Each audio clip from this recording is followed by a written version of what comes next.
Hello नमस्कार, good morning. SB Shinde dairy फार्ममधून आपलं स्वागत आहे. तर वर्मी कंपोस्टचे बेड आम्ही 8 बेड भरून पाईपलाईनसुद्धा करून पूर्ण झालेलं आहे. तर आता ह्या बेडमध्ये पाणी मारायचं चालू आहे. ह्याला व्यवस्थित गार करून ह्याच्यामध्ये परत गांडूळ सोडायचे आहेत. 1-2 दिवसात 1-2 दिवस ह्याला व्यवस्थित गार करून घ्यायचं आहे, थंड करून घ्यायचं आहे आणि मग त्याच्यामध्ये गांडूळ सोडायचे आहेत.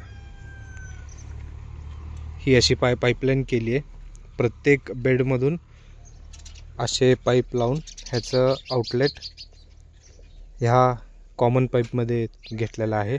ही अख्खी पाईपलाईन 2 इंचाची आहे आणि ह्याचा आउटलेट इथे काढला आहे ह्या बॅरेलमध्ये.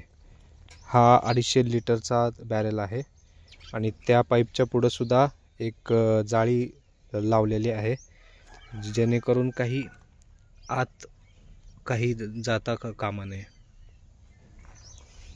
तर हा असा सेटअप आहे.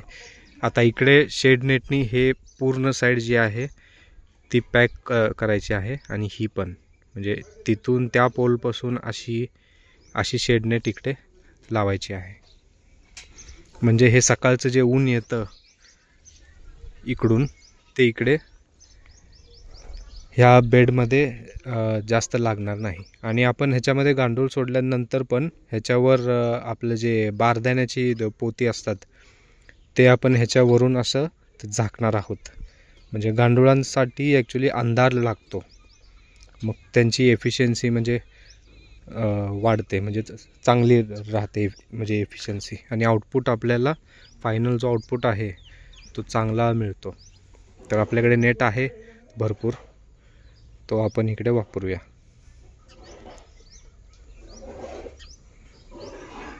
Okay, thank you.